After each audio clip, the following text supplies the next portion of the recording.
مر يهودي على قرية مسلمة وأراد أن يلقي شبهات على علمائها ومشايخها، ولكنه قبل أن يدخل القرية لمح راعي أغنام مسلما، فقال اليهودي في نفسه: دعني أبدأ بهذا الراعي الجاهل وأشككه في دينه الإسلام.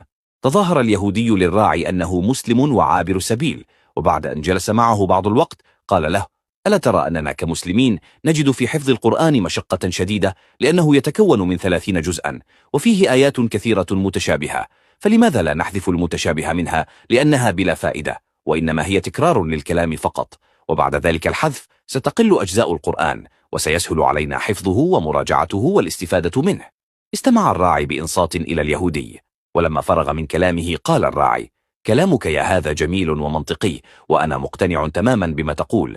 فسر اليهودي الخبيث وفرح فرحا عظيما، لأنه ظن أن الراعي قد وقع في فخه. لكن الراعي أكمل قائلا: لكن لدي سؤال بسيط، أليس في جسدك أعضاء متشابهة لا فائدة منها؟ لديك يدان وقدمان وعينان وأذنان ومنخران، فلماذا لا نقطع هذه الزوائد المتشابهة ليخف وزنك ويستفيد جسمك مما تأكل، بدلا من أن يذهب غذاؤك إلى أطراف متشابهة في جسدك، كما أنك سترتاح من حمل أشياء متشابهة لا فائدة من تكرارها.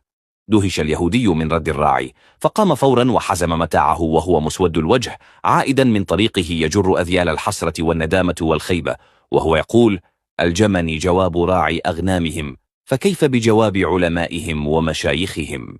اللهم ارزقنا الفهم في الدين والقلب السليم، وثبتنا جميعا على الصراط المستقيم.